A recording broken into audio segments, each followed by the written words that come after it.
May we continue where we left off yesterday.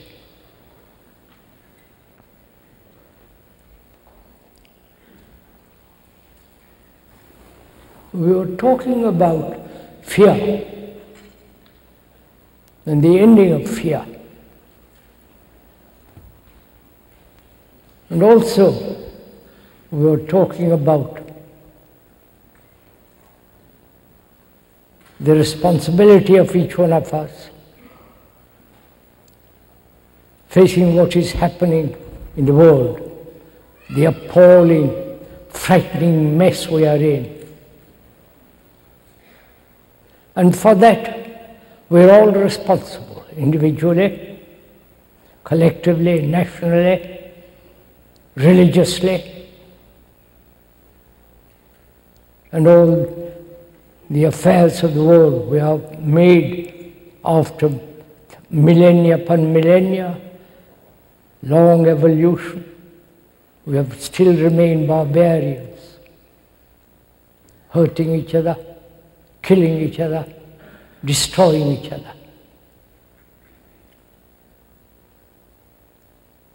We've had freedom to do exactly what one liked. And that has created havoc in the world. Freedom is not to do what one likes, but rather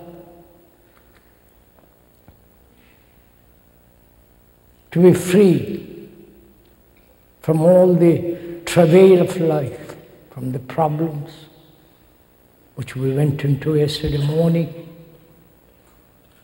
from our anxieties, from our psychological wounds, from all the conflict that we have put up with for many, many, many millennia. And also to be free from fear. We talked about all these things yesterday afternoon. And also we said these gatherings, this meeting, is not a lecture on any particular subject, to inform, to instruct, to put it into a certain pattern. But rather, it is our responsibility together to investigate, to explore into all the problems of our life, our daily life. Not some speculative concepts or philosophies, but to understand the daily pain, the boredom, the loneliness, the despair, the depression, and the endless conflict which man has lived with.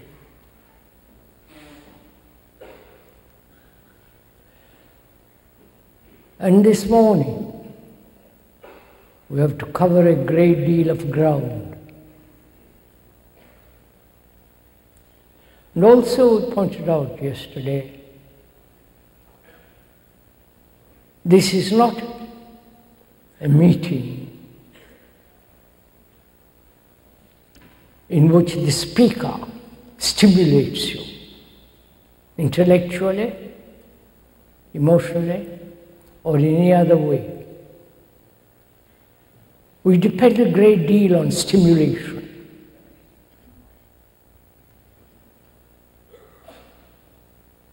It's a form of commercialism. Drugs, alcohol, and all the various means of sensation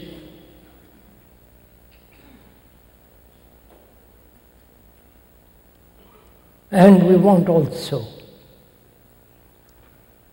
not only sensation, but excitement, stimulation. So this is not that kind of meeting.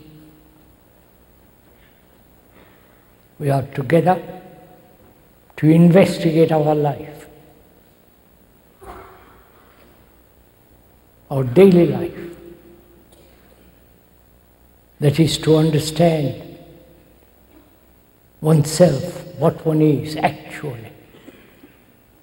Not theoretically, not according to some philosopher or some psychiatrist and so on. If you can put aside all that and look at ourselves, actually what we are, and not get depressed or elated, but to observe, which is to understand the whole psychological structure of our being, of our existence. And we talked about it yesterday as one of the things that human beings go through all their life is a form of fear. And we went to it very carefully. That time, thought are the root of fear. We went into that, what time and thought is. Time is not only the past, the present and the future, but in the now, in the present, all time is contained. Because what we are now, we will be tomorrow, unless there is a great fundamental mutation in the very psyche itself, in the very brain cells themselves. We talked about it. And we also should talk over this morning together. Please,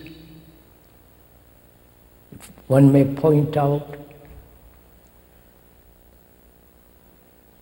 you and the speaker are taking a journey together. A long, complicated journey. And to take that journey, one mustn't be attached to any particular form of belief. Then that journey is not possible. Or to any faith, or to some conclusion or ideology or concepts. It's like climbing the Everest or some of the great, marvelous mountains of the world. One has to leave a great deal behind. Not carry all your burdens of the steep hills, mountains. So in taking the journey together, and the speaker means together, not that he is merely talking and you agreeing or disagreeing. If we could put those two words aside completely, then we can take the journey together. Some may want to walk very rapidly, or the others may lag behind.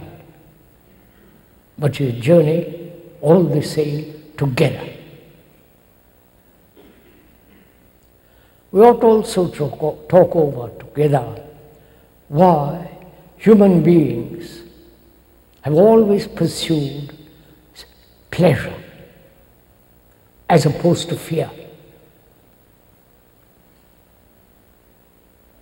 We've never investigated what is pleasure, why we want everlasting pleasure in different ways: sexual, sensory, intellectual, the pleasure of possessions, the pleasure of acquiring a great skill, the pleasure that one derives from having a great deal of information, knowledge. And the ultimate gratification is what we call God. As we said, please don't get angry or irritated or want to throw something at the speaker.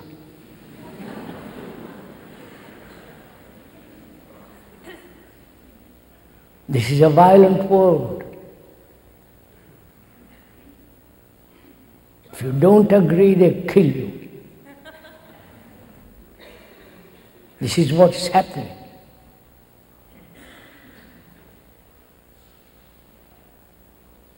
And here, we're not trying to kill each other.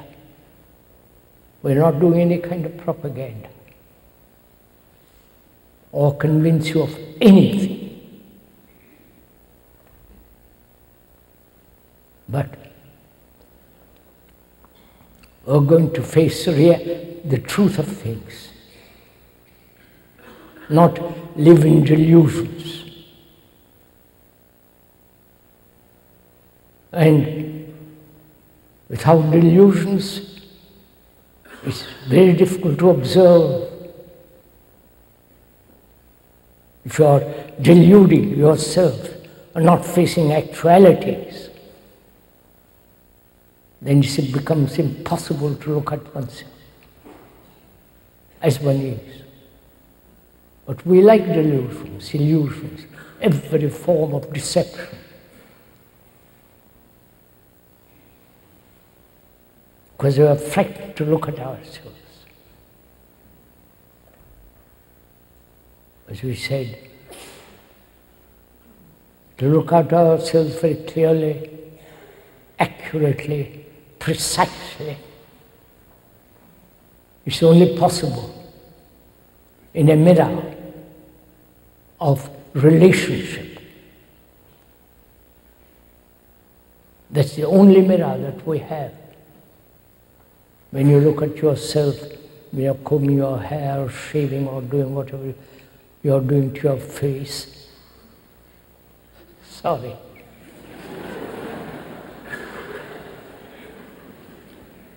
You look at your mirror. Sorry.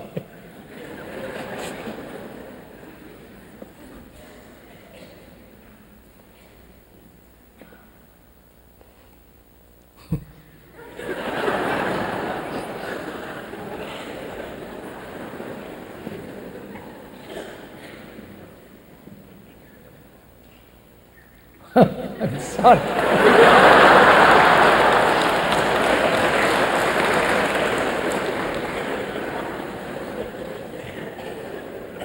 I'm glad you approve.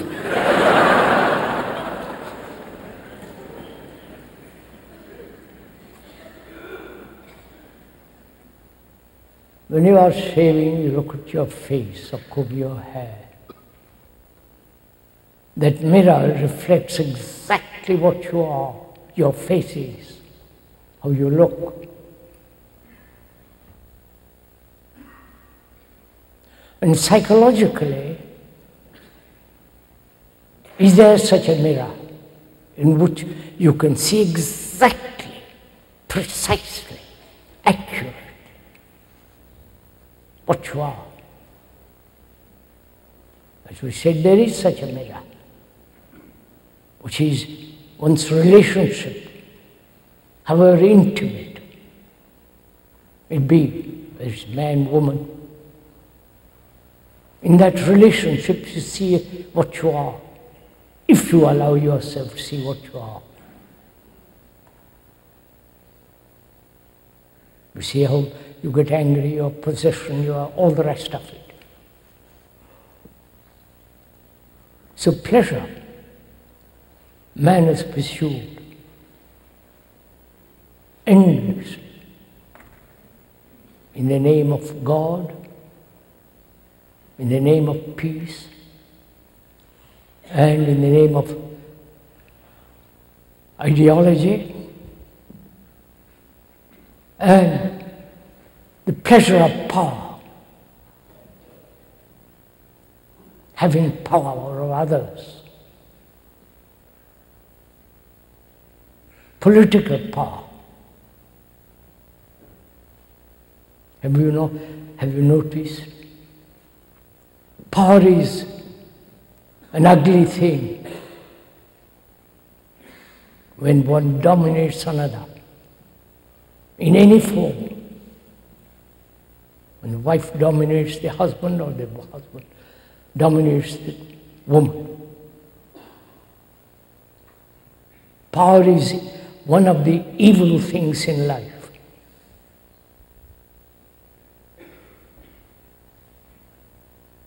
And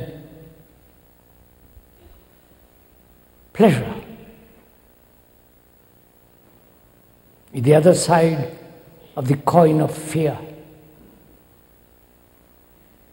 When one understands deeply, profoundly, seriously the nature of fear, as we went into it yesterday and we won't go into it again, then pleasure, that is delight, seeing something beautiful, seeing the sunset or the morning light, the dawn, the marvelous colors, the reflection of the sun on the waters. That's a delight. But we make that as a memory and cultivate that memory as pleasure. And also, as we said, but just look at it, not do something about it. I don't know if you've gone into the question of action. What is action? We're all so active from morning till night, not only physically, but psychologically. The brain everlastingly chattering, going from one thing to another, endlessly, during the day and during the night. The dreams. The brain is never at rest. It's perpetually in motion. I do not know if you have gone into that question of action.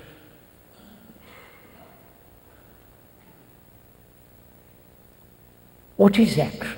The doing.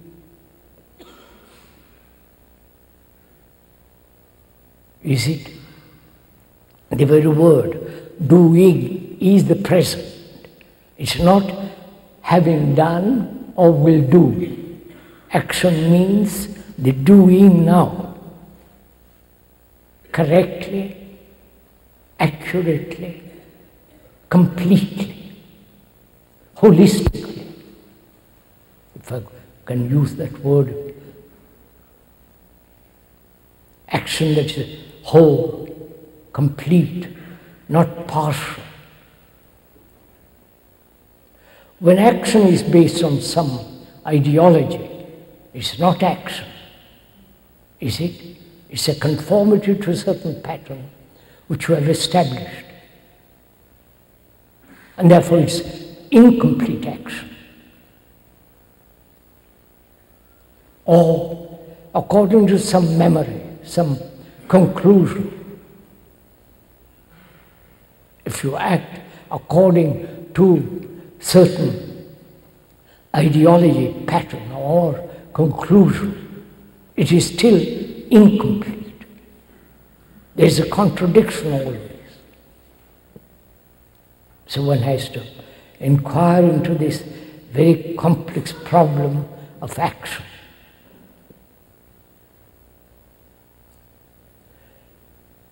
Is action related to disorder or to order? You understand? We live in disorder. Our life is disorderly, confused, contradictory, saying one thing, doing another, thinking one thing, and quite the opposite in our action. So, what is order and disorder?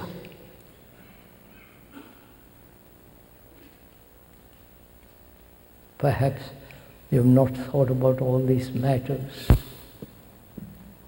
So let us think together about all this.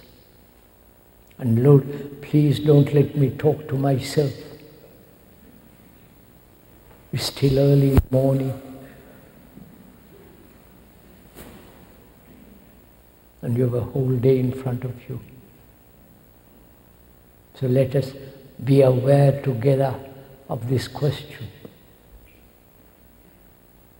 What is order and what is disorder, and what is the relationship of action to order and disorder?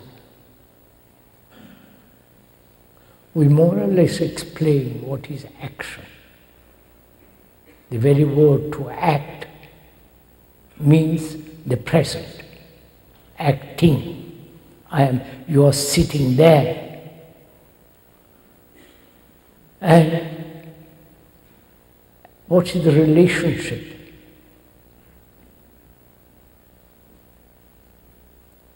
Disorder.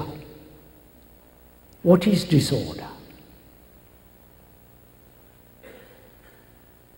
Look at the world, if you will. The world is in disorder. Terrible things are happening. Very few of us know actually what is happening in this scientific world, in the world of the art of war, and all the terrible things that are happening in Russia.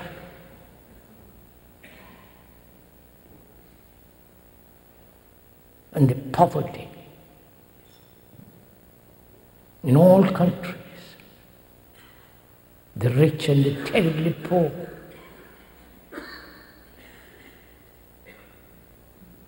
Always the threat of war.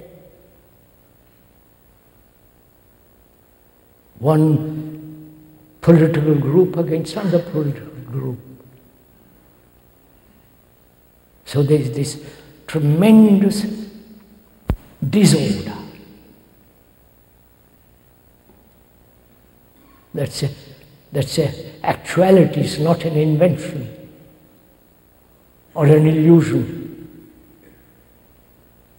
So, and we have created this disorder because our very life living is disordered.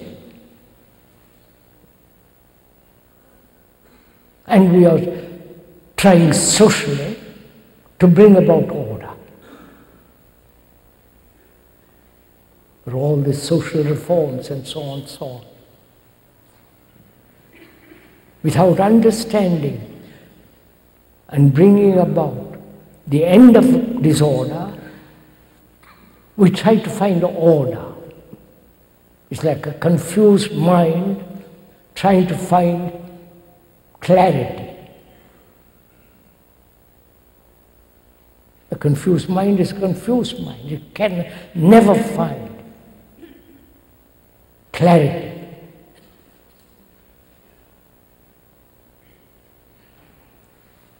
So, can there be an end to disorder in our life, our daily life? Not in order in heaven or in other place, but in our daily life, can there be order? The end of disorder. And then, when there is the end of disorder, there is naturally order. That order is living. It's not according to a certain pattern or a mode. So we are investigating, looking at ourselves and learning about ourselves. Learning is different from acquiring knowledge. Please, this is rather, if you will kindly give your attention to this little bit, that learning is an infinite process, limitless process. Whereas knowledge is always limited. And learning implies not only observing visually, optically, but also observing without any distortion. Seeing things exactly as they are. That requires that discipline. Please, the word discipline, as we said yesterday, means the word comes from the word from disciple. Disciple is one who is learning. Not the terrible discipline of orthodoxy, tradition, of following certain rules, dictates and so on. It's learning.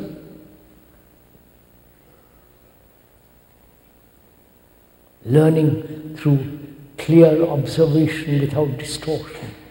Hearing things exactly what the other fellow is saying without any distortion. And learning is not accumulative because you're moving. Do you understand all this? So, in learning what is disorder in ourselves,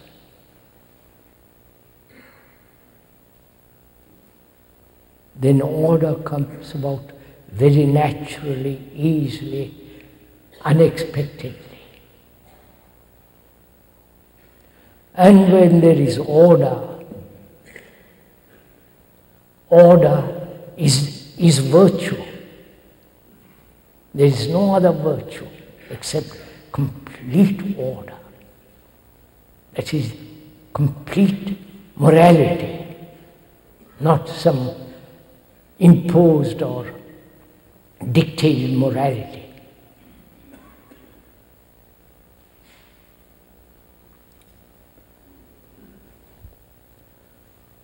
Then we ought also talk over together this whole question of sorrow.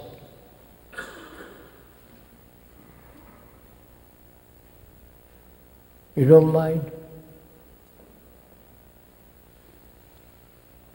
Because man and woman, children throughout the world,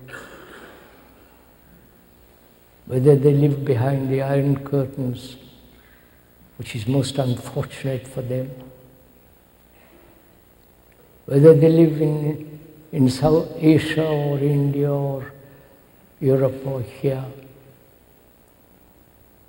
every human being, whether rich or poor, intellectual, or just ordinary layman like us, we all go through every form of suffering. Have you ever looked at people that have cried through centuries, through thousands of wars? The husband, the wife, the children. There's immense sorrow in the world. Not that there is not also pleasure, joy and so on. But in understanding, in perhaps ending sorrow, we'll find something much greater. So we must go into this complex question of sorrow. And whether it can ever end, or man is doomed forever to suffer. Suffer not only physically, which depends how orderly life one leads, whether your body is drugged or tobacco, nicotine, alcohol, and all that, whether your body has been destroyed. And psychologically, inwardly, we have suffered enormously without perhaps not saying a word about it, or crying your heart out.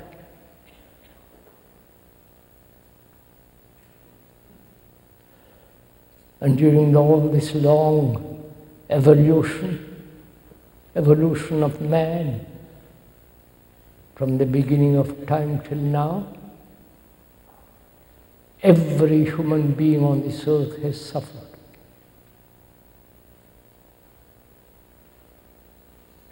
Suffering is not merely the loss of someone you think you like or love,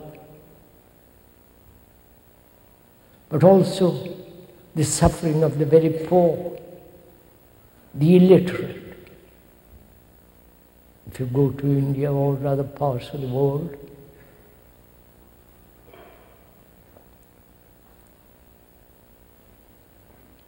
you see people walking miles and miles to go to a school, little girls and little boys. They will never be rich. They will never ride a car. Probably they'll never have a hot bath. Wear one sari or one dress, whatever they wear, and that's all they have. And that is sorrow. Not for the man who goes by in a car, but the man in the car looks at this and is in sorrow if he's at all sensitive, aware. And the sorrow of ignorance, not ignorance of writing, literature and all the rest of it, but the sorrow of a man who doesn't know himself. There are multiple ways of sorrow.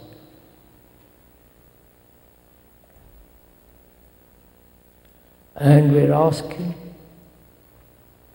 can this sorrow end in with each one? There's the sorrow of oneself, in oneself, and the sorrow of the world.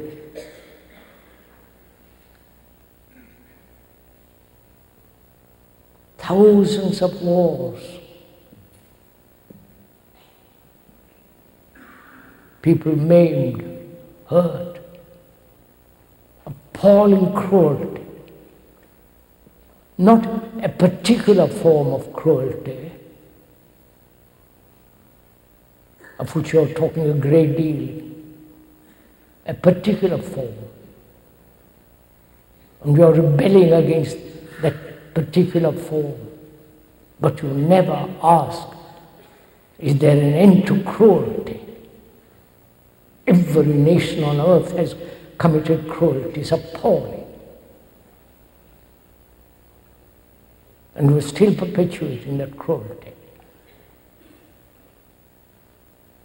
And cruelty brings enormous sorrow.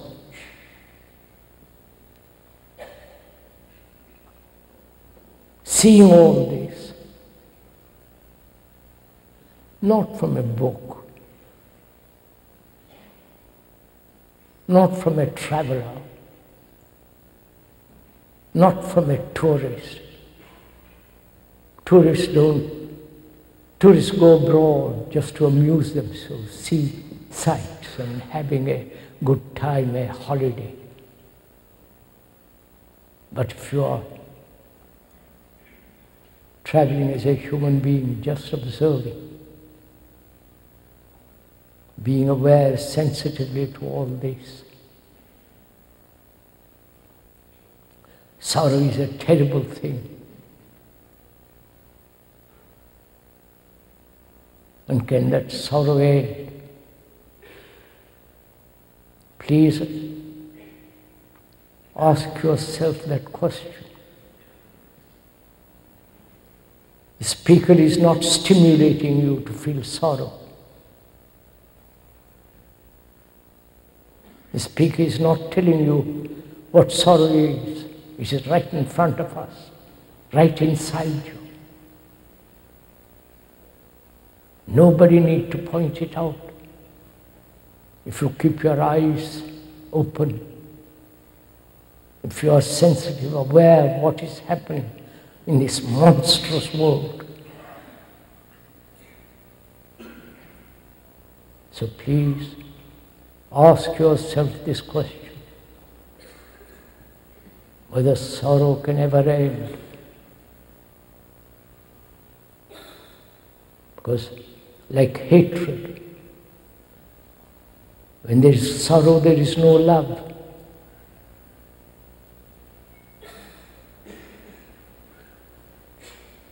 When you are suffering, concerned with your own suffering, how can they be loved?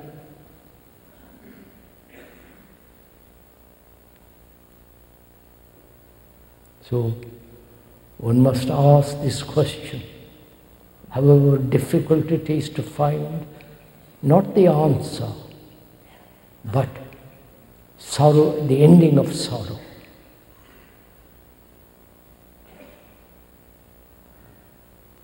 What is sorrow?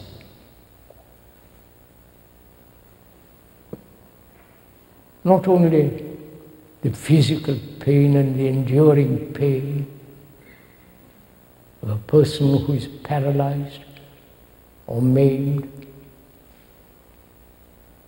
or diseased, but also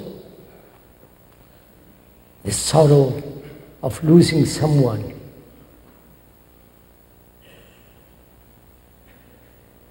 Death. We'll talk about death presently.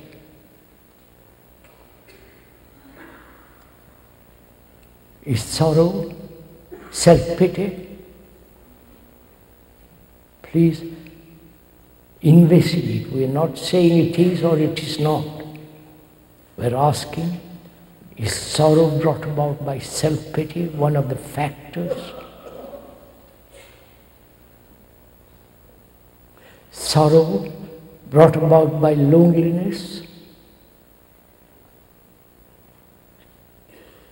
feeling desperately alone, lonely. Not alone. The word alone means all one. But feeling isolated, having in that loneliness no relationship with anything.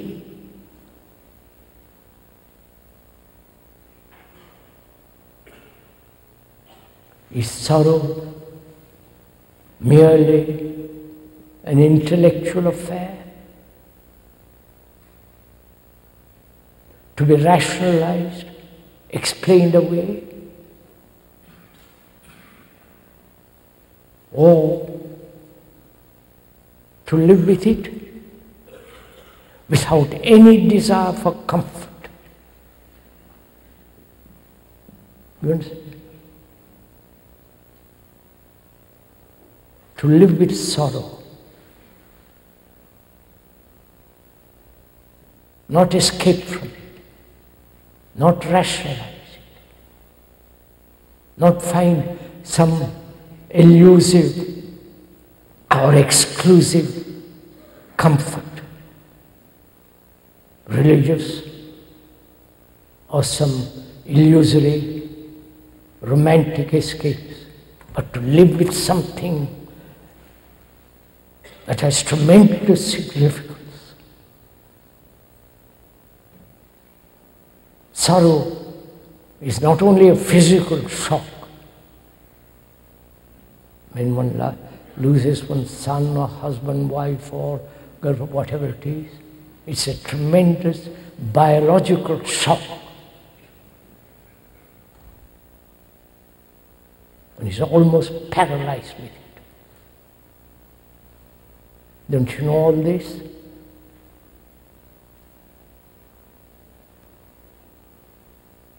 And there's also the sense of desperate loneliness.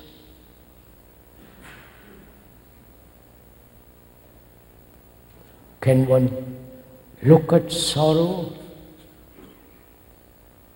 as it is actually in us and remain with it, hold it, and not move away from it?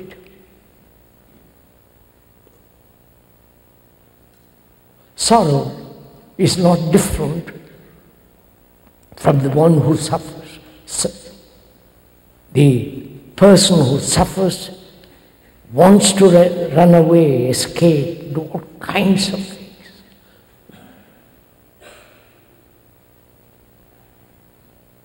But to look at it as you look at a child, beautiful child, to hold it, never escape from it. Then you will see for yourself, if you really do it deeply, that there is an end to sorrow. And when there is an end to sorrow, there is passion. Not lust, not sensory stimulation, but passion. And very few have this passion, because we are so consumed with our own griefs, with our own pains, with our own pity and vanity and all the rest of it. We have a great deal of energy. Look what is happening in the world. Tremendous energy to invent new things, new gadgets, new ways of killing others. To go to the moon needs tremendous energy and concentration, both intellectual and actual. We've got tremendous energy, but we dissipate it by conflict, through fear,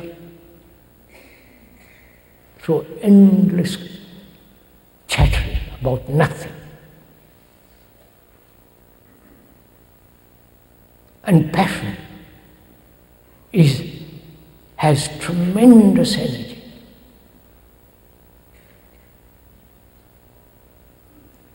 That passion is not stimulated. It doesn't seek stimulation. It's there, like a burning fire.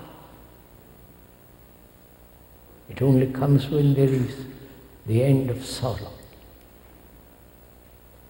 And when you have this sorrow, ending of it is not personal, because you are the rest of humanity, as we said yesterday afternoon. We all suffer. We all go through loneliness. Every human being on this earth, rich or poor, learned or ignorant. Everybody goes through tremendous anxieties, conscious or unconscious. Our consciousness is not yours, it's human consciousness. In the content of that consciousness is all your beliefs, your sorrows, your pities, your vanities, your arrogance, your search for power, position, wealth, and all that. All that is your consciousness, which is shared by all human beings. Therefore, it's not your particular consciousness. And that, when one really realizes that, not verbally or intellectually or theoretically or as a concept, but as an actuality, then you not only kill another, hurt another, but you'll have some other thing which is totally different, of a different dimension altogether.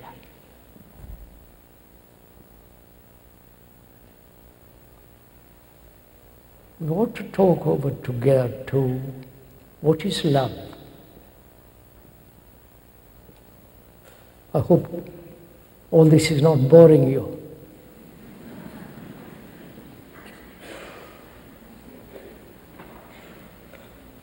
If you want to take a breather, it's all right.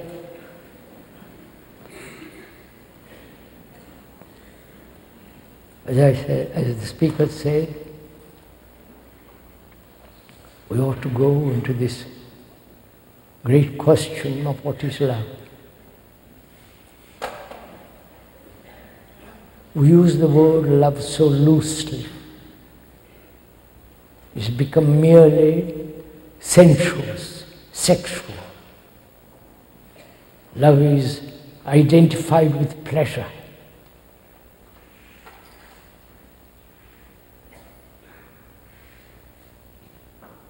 And to find that perfume, one must go into the question, what is not love? Through negation, you come to the positive, not the other way around. Am I making it clear? Through negation of what is not love, then you come to that which is immensely true, which is love. So, love is not hate, that's obvious. Love is not vanity, arrogance. Love is not in the hands of power. The people who are in power, wanting power. Doesn't matter over a small child, or wanting power over a whole group of people or a nation.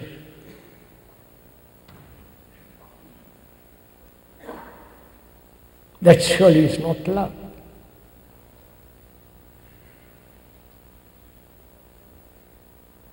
Love is not pleasure. Love is not desire.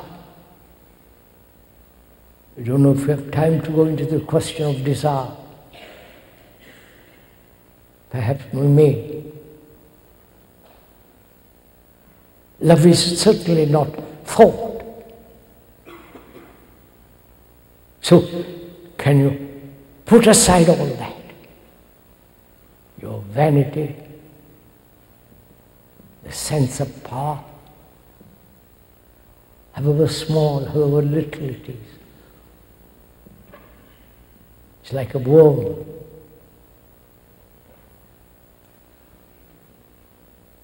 And the more power you have, the more ugly. And therefore in that there is no love.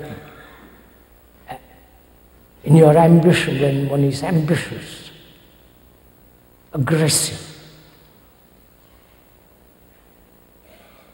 on which you're all brought up, to be aggressive, to be successful, to be famous, to be known, which is also utterly childish from the speaker's point of view.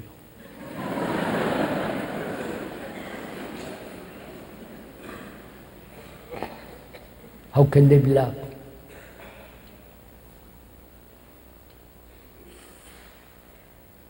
So love is something that cannot be invited or cultivated. It comes about naturally,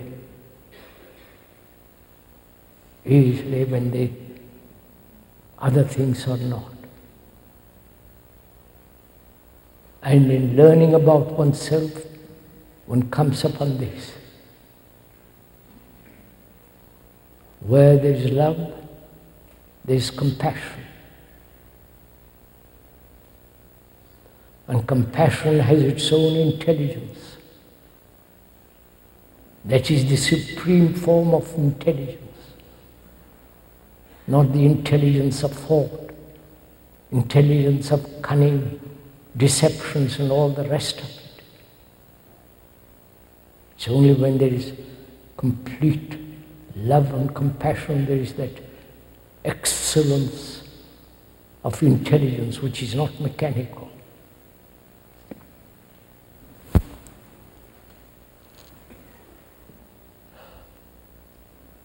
And we also talk about death. Shall we?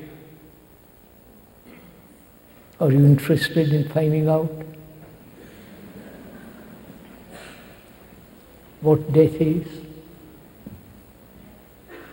What's the meaning of that word? The dying, death, the ending. Not only the ending, what happens after death. Does one carry the memories of one's own life? The whole Asiatic world believes in reincarnation. That is, I die,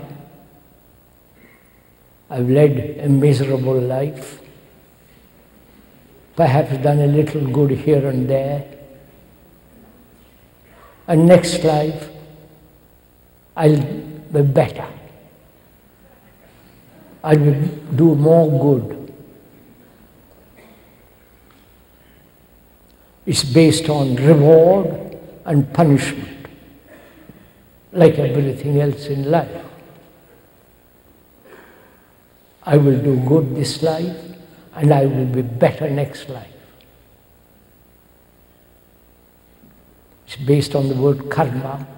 Probably you have heard of it. The word karma means, in Sanskrit, action. I won't go into it. So, there's this whole belief that when one has lived this life, next life you have a better chance, depending what kind of life you have led now. The reward and the punishment. And in Christianity, there is this whole sense of resurrection, and so on. So we can put aside for the moment all that. Really put aside. Not cling to one thing or the other. Then what is death? What does it mean to die? Not only biologically, physically, but also psychologically. All the accumulation of memories, one's tendencies, the skills, the idiosyncrasies, the things that one has gathered, whether it be money, knowledge, friendship, whatever you will, all that you have acquired. And when death comes, and says, sorry, you can't take anything with you.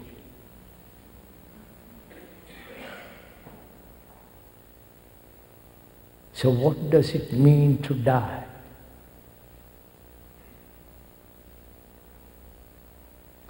Can we go into this question? Or are you frightened? So, what is death? How do you inquire into it? You understand? I'm living. I'm taking as an example. I'm living. I go along every day, routine, mechanical, miserable, happy, unhappy, you know, the whole business of it.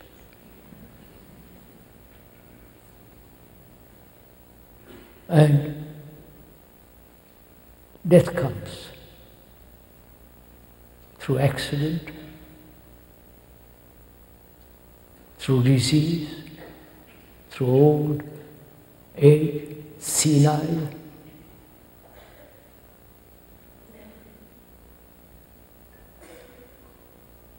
What is senility?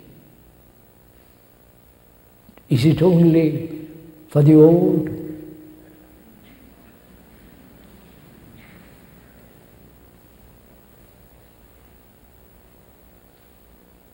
Is it not also, is not senility when we are just repeating, repeating, repeating?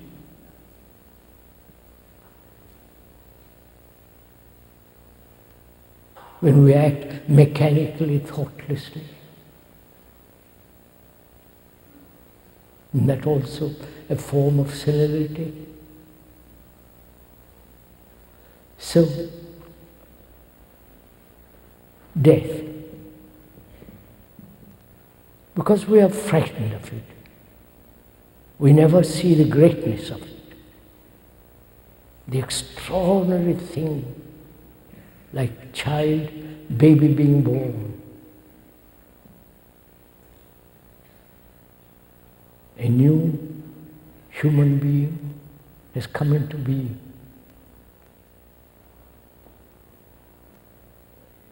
That's an extraordinary event.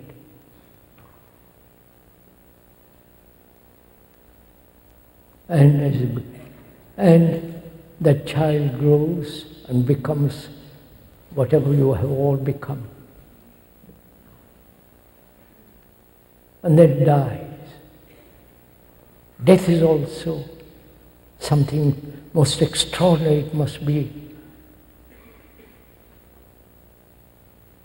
And you won't see the depth and the greatness of it if one is frightened.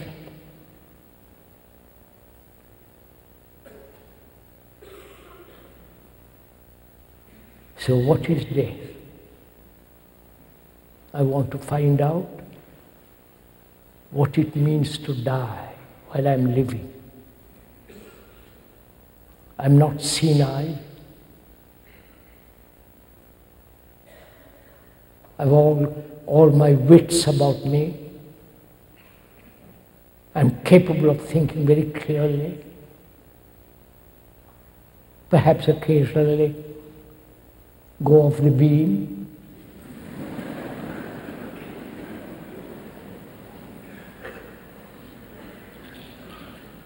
But I'm active, clear, all the rest of it. So I'm asking myself, I'm not asking you.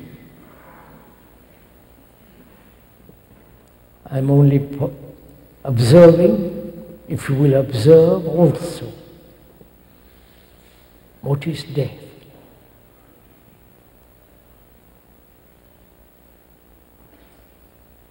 Death means surely the ending of everything.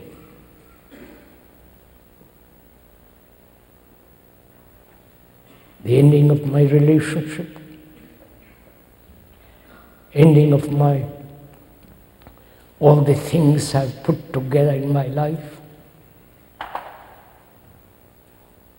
all the knowledge, all the experience, the idiotic life I've led, a meaningless life, or trying to find a meaning intellectually to life. I've lived that way. Not personally, but I'm taking it as an example. And death comes and says, that's the end. But I'm frightened.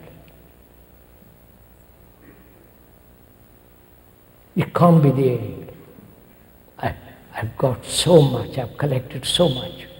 Not only furniture,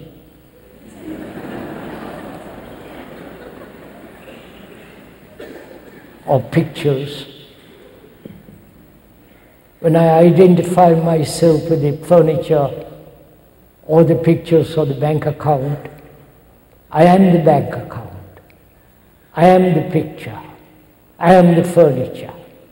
Right? When you identify with something so completely, you are that.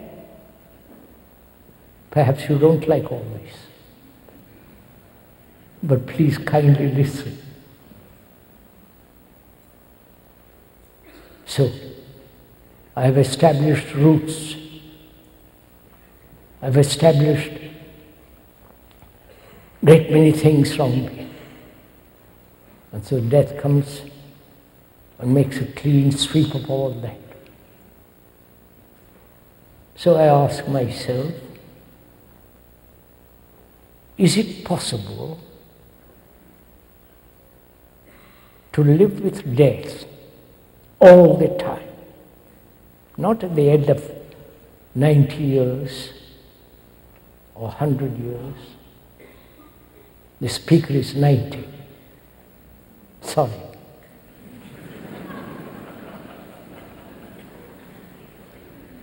Not at the end of one's life, but can I, with all my energy, vitality,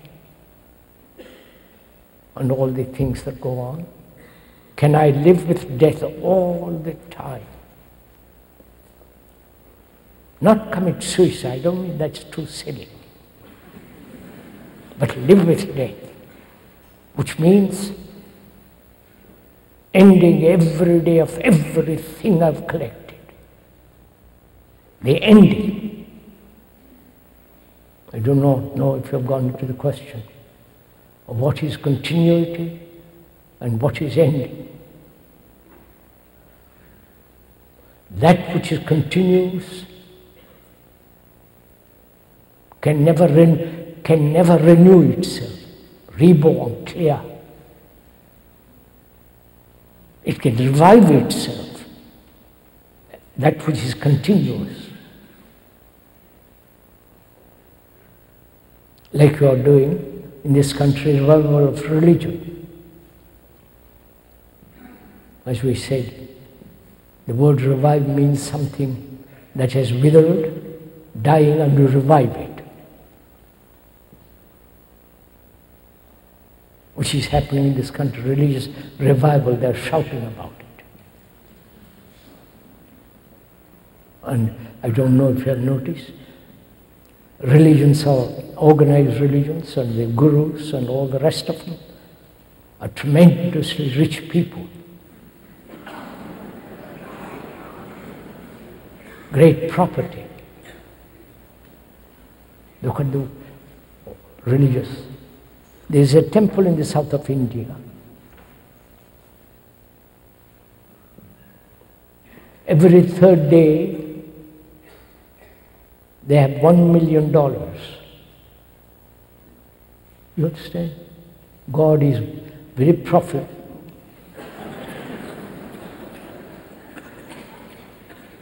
This is not cynicism. This is actuality. We are facing actuality. And you can't be cynical or despairing it is so. Either be optimistic or pessimistic. We have to look at these things. So can I live with death? Which means everything that I have done, collected, pain, sorrow, end. Ending is more important than continuity. The ending means the beginning, something new. If you merely continue, it's the same pattern being repeated in a different mode.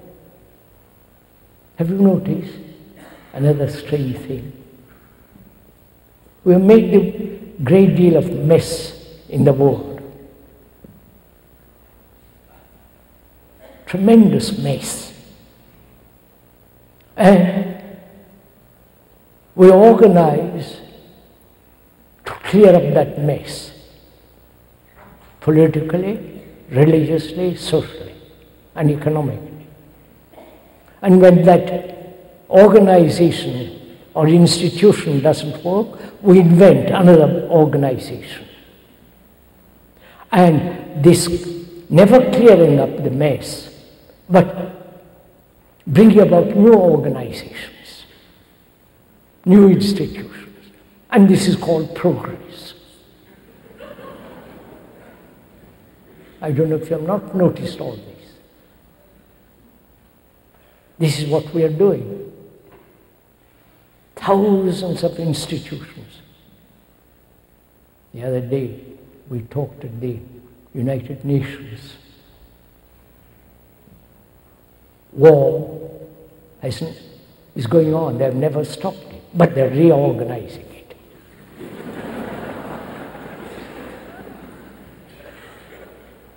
You're also doing the same, exactly the same thing in this country. We never clear up the mess. And we depend on organizations to clear that up. New leaders, new gurus, new priests, new faiths, and all that rubbish that's going on. So can I live with death? That means freedom. Complete, total, holistic freedom. And therefore, in that freedom, there is great love and compassion. And that intelligence which has not an end, which is immense. And also, we ought to talk over together what is religion.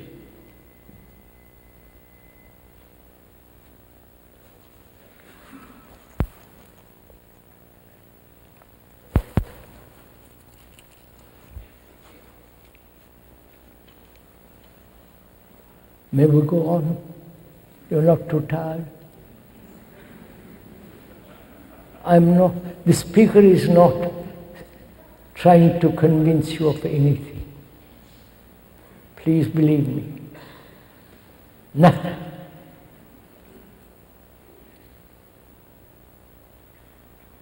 You're not trying to force you through stimulation, through some other means. We are both looking at the world. Your personal world and the world about you. You are the world.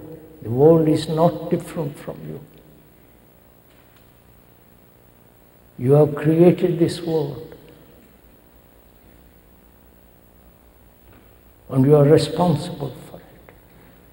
Completely, totally. Whether you're a politician or an ordinary man in the street like us. We also talk over together what is religion. Man has always sought something beyond all this pain and anxiety, sorrow? Is there something that is sacred, eternal, that's beyond all the reaches of thought? This has been one of the questions from ancient of times.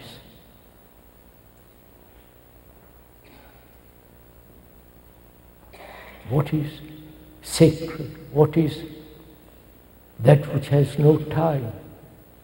That which is incorruptible? That which is nameless? That which has no quality, no limitation?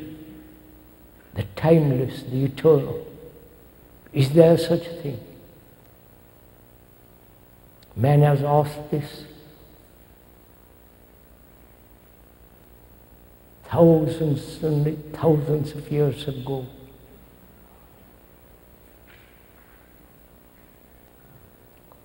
So,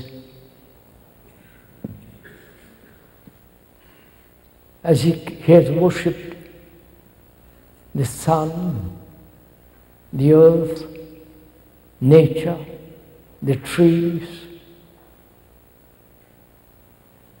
the birds, everything that's living on this earth, man has worshipped. Ancient times. If you have heard of the Vedas and the Upanishads, so they never mention God.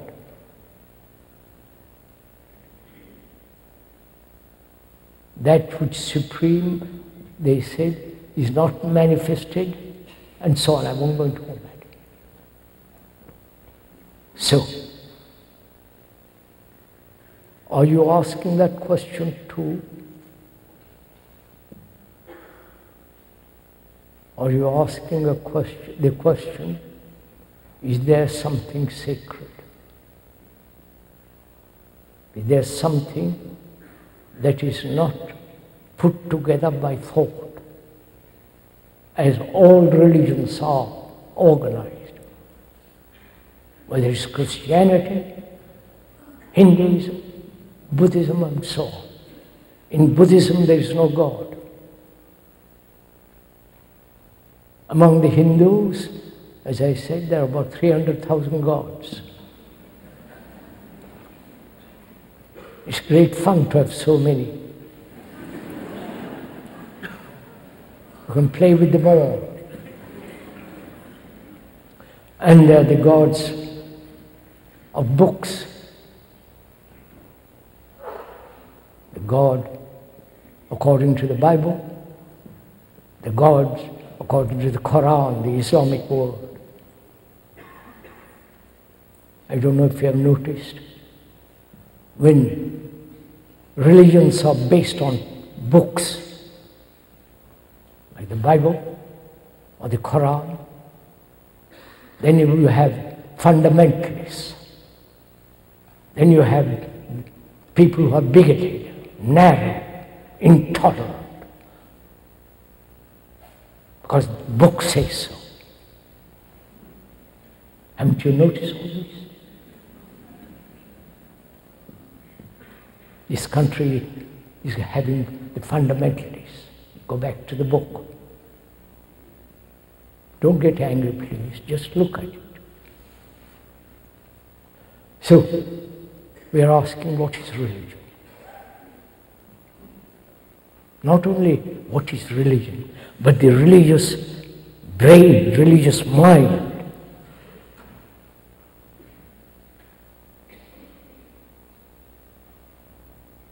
To inquire into that, deeply, not superficially, there must be total freedom.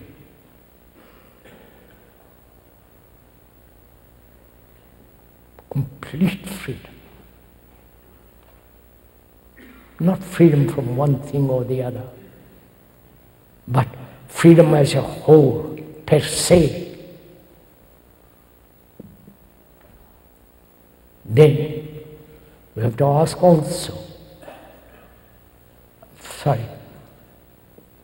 The word religion etymologically has they can't explain that word. It had different meanings at different times and different ages.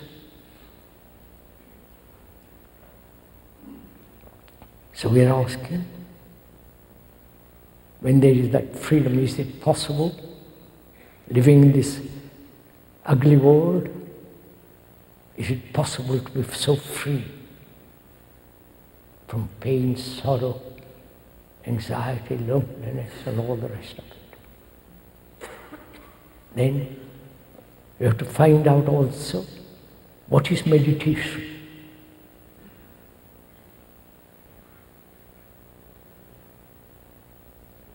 Contemplation in the Christian sense, and the meditation in the Asiatic sense.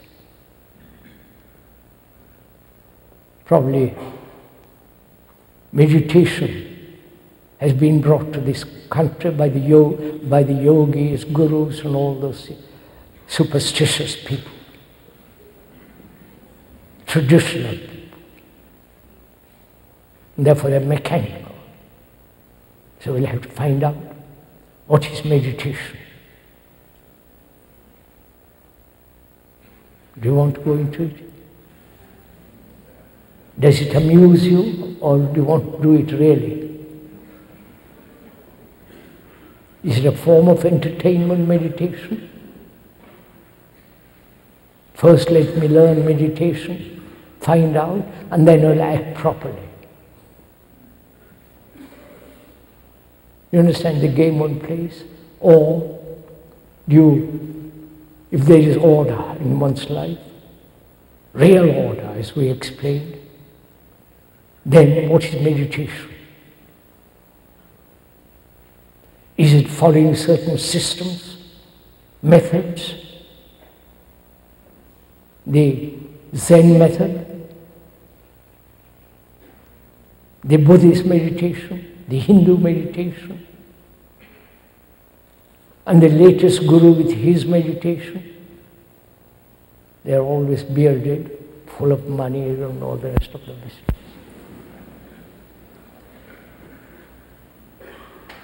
So what is meditation? If it is determined,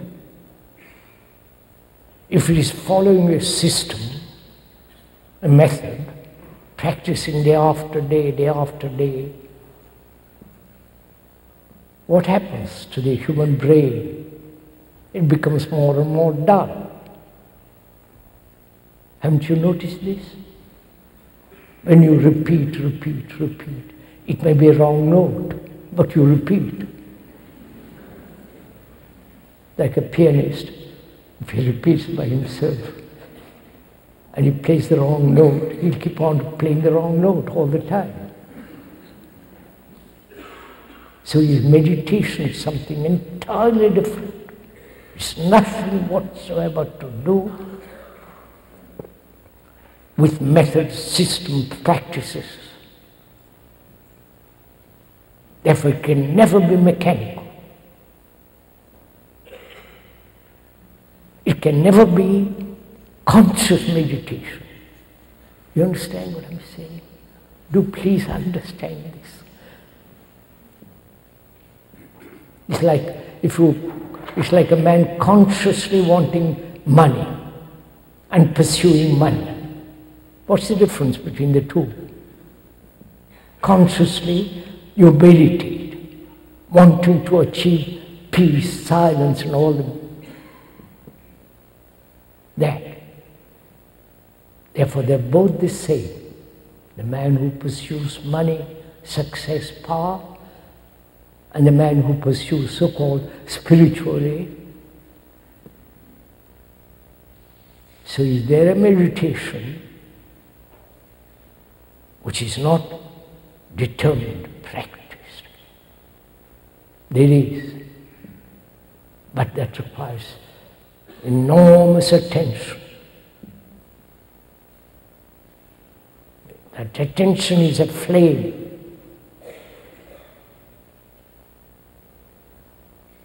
And that attention is not something that will come much later, but attention now to everything, every word, every gesture, every thought, to pay complete attention, not partial. If you are listening partially now, you are not giving complete attention. When you are so completely attentive, there is no self, there is no limitation. And briefly I must stop. The brain now is full of information cluttered up. There is no space in it.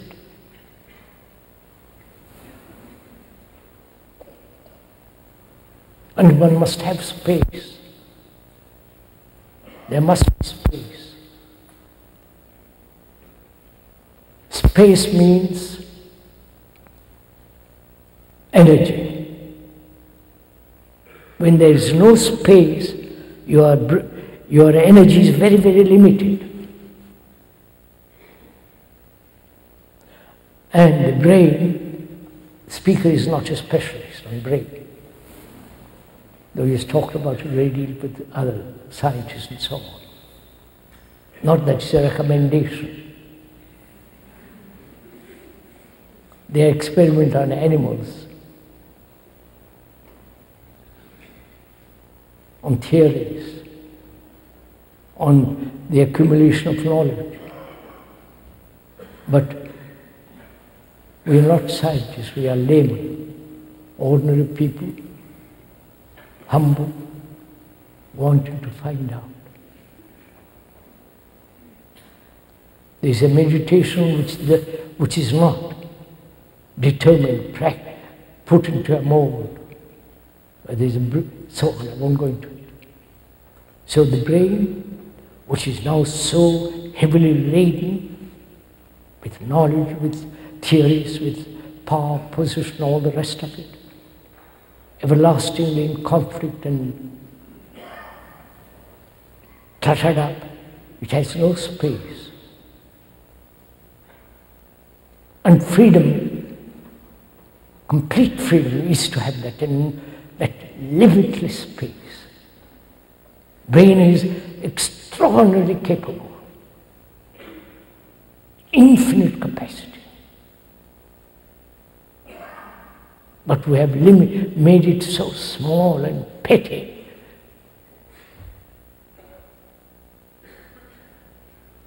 So, when there is that space and emptiness and therefore immense energy, energy is passion, love and compassion and intelligence. Then there is that truth which is most holy, most sacred, that which is man sought from time immemorial. And that truth doesn't lie in any temple, in any mosque, in any church.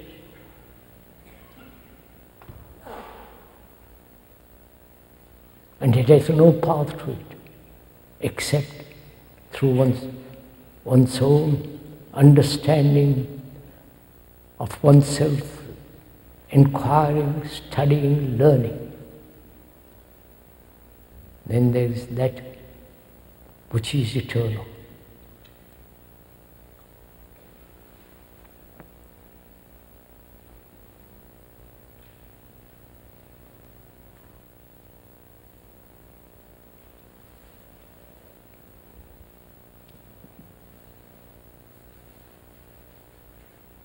May I get up or will you get up?